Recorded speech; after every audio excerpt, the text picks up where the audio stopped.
안녕하세요, 뉴스반장입니다.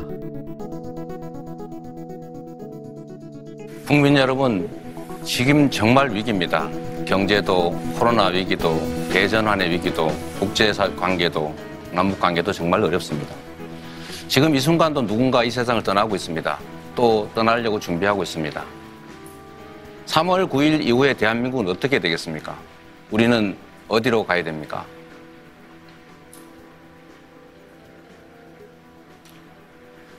유능한 경제 대통령이 필요합니다.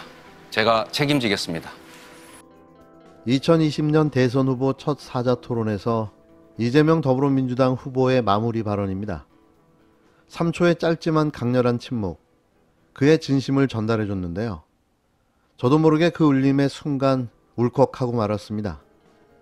그의 절실함이, 그의 간절함이, 그가 국가와 국민을 생각하는 진정성이 그 침묵으로 확인할 수 있었는데요.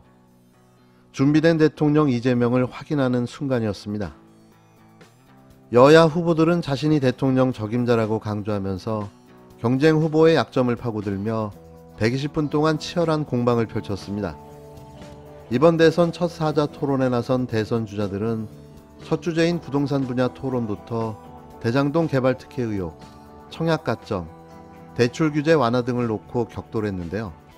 첫 번째 질문자로 나선 윤석열 국힘당 대선 후보는 문재인 정부의 부동산 정책에 대해 반시장적 부동산 정책으로 주택가격이 수직 상승했고 젊은 층이 영끌 매수, LH 사태, 대장동 게이트 이런 권력과 유착된 부정부패에서 비롯된 반칙과 특권이 우리 사회의 갈등을 심화시키고 미래 세대의 좌절감을 줬다고 혹평했습니다.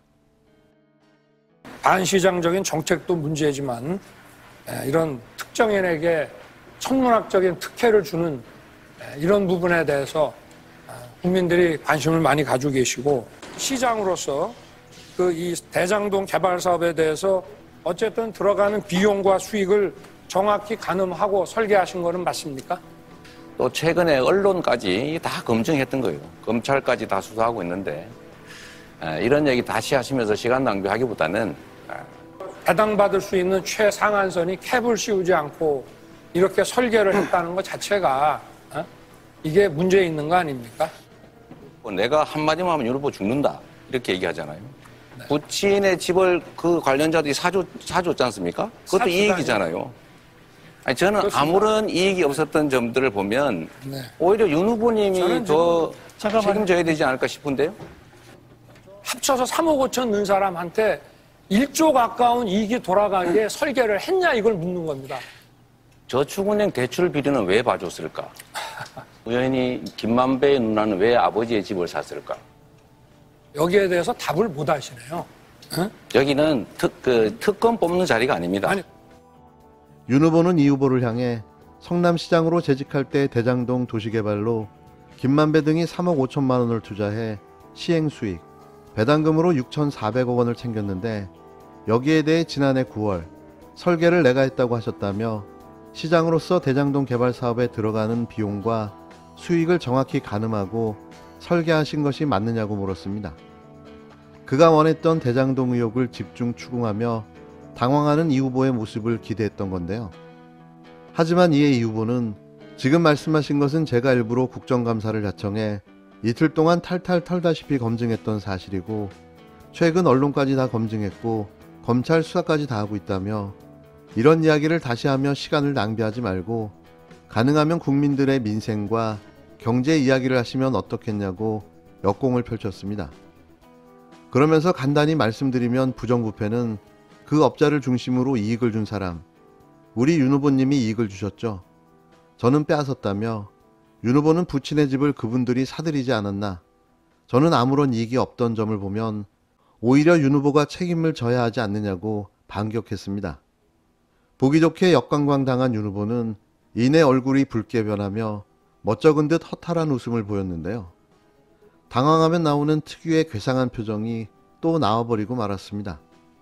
대장동 의혹에 대해서는 안 후보와 심 후보도 이 후보를 압박했는데요. 안 후보는 개발이익 완전 환수제를 주장하셨는데 대장동 이야기를 안 할 수 없다. 특정 민간에게 1조 가까운 이익을 몰아준 것은 개발이익 완전 환수제와 전혀 다른 방향이 아니냐며 막대한 특혜, 이익이 성남 시민의 돈이 아니겠나, 전부 환수해서 성남 시민에게 돌려줘야 한다고 생각하는데 어떻게 생각하느냐고 물었습니다. 하나만한 질문을 던지며 대장동 의혹에 숟가락을 얹었는데요. 하지만 거기까지였습니다.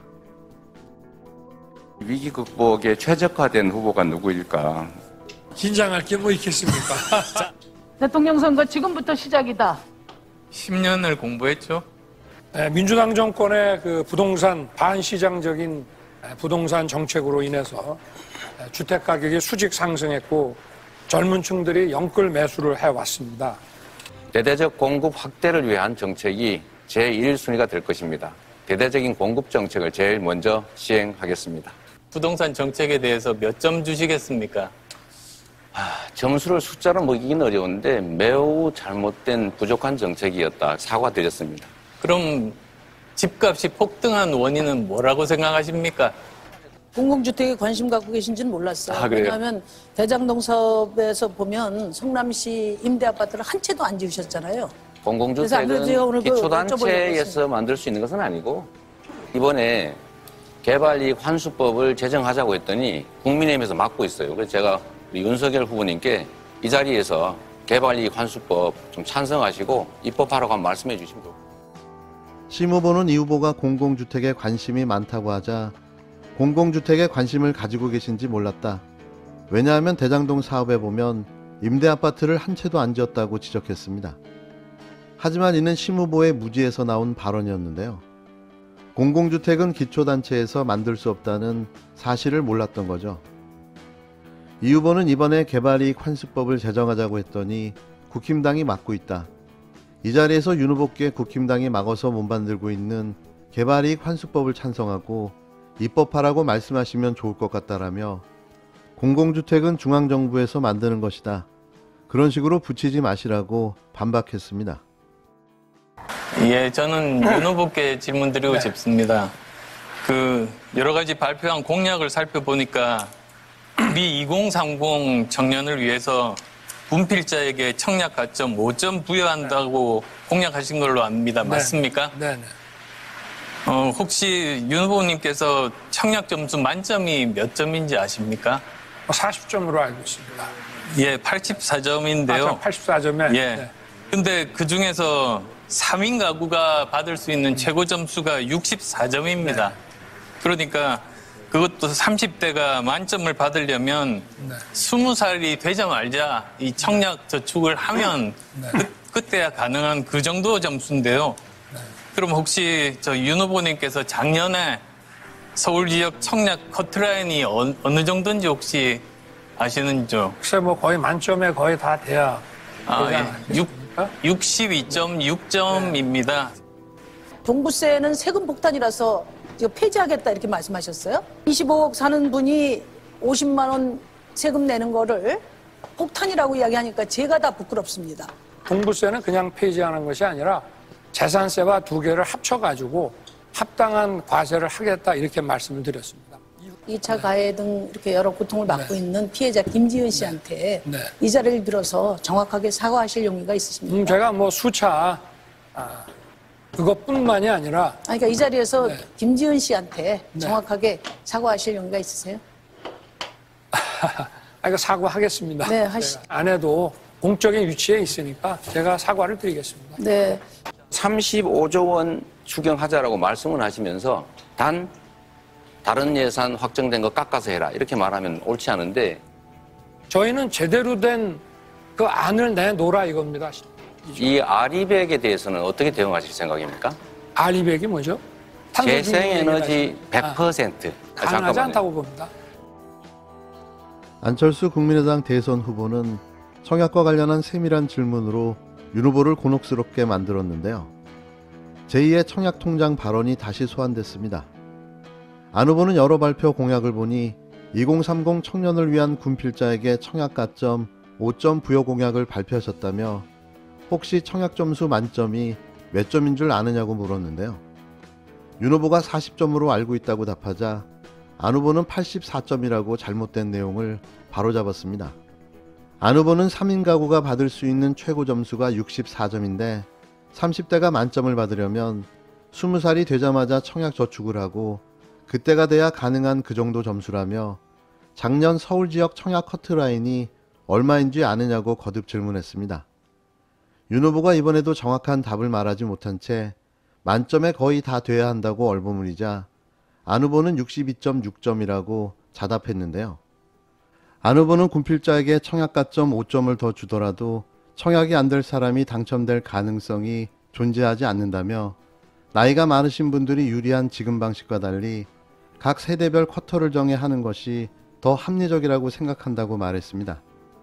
그러자 윤 후보는 저는 부동산 정책으로 냈다기보다 국방정책의 일환으로 군필자에게 어떤 식의 혜택과 보상을 줘야 하는지 차원에서 제시한 것이라고 해명했는데요. 이어 심 후보는 윤 후보의 청년 원가주택 공약이 집 없는 서민 청년에게는 그림의 떡과 같다고 꼬집었습니다. 심 후보는 원가의 80%를 장기저리로 받기에 하겠다고 했는데 서울에서 24평 아파트를 원가로 공급하더라도 아무리 낮아도 6억 원은 되지 않겠느냐며 80%면 4억 8천만 원인데 이를 20년 동안 2% 저리로 원금 상환을 계산해보니 한 달에 250만 원을 내야 한다. 금수저 청년만 해당하는 것이 아니냐고 주장했는데요. 이어 종합부동산세를 폐기하겠다고 했는데 1주택자의 경우 시가 25억 원짜리 보유자는 연 50만 원이라며 50만 원 세금을 내는 것을 폭탄이라고 얘기하니 제가 다 부끄럽다. 진짜 청년들 60에서 70만 원씩 월세 내는 것을 어떻게 지원해 줄까? 정치권이 머리를 맞대야 하지 않느냐고 비판했습니다. 윤 후보는 청년 원가주택은 서울이 아니라 수도권 광역도시권에서 한다고 말씀드렸다라며 수도권에서 집을 사서 자산을 축적할 기회를 줘야 한다며 종부세는 폐지가 아니라 합당하게 손을 보자는 것이라고 애둘러 설명했습니다. 윤 후보는 토론 내내 자신이 발표한 공약을 발표한 적이 없다거나 발표한 공약을 제대로 설명하지 못하는 황당한 작태를 보여줬는데요. 이날 토론에서도 여실히 자신의 무지와 무능력을 가감없이 보여줬습니다. 브룩스 전 주한미군 사령관도 추가 사드 필요 없다 이렇게 말을 했는데 왜 그 말씀을 계속해서 그거는 제가 보기에 잘못 알고 이거 계신 안보 불안을 조성해가지고 표 얻으려고 경제 망친다는 지적이 있는데 어떻게 생각하세요?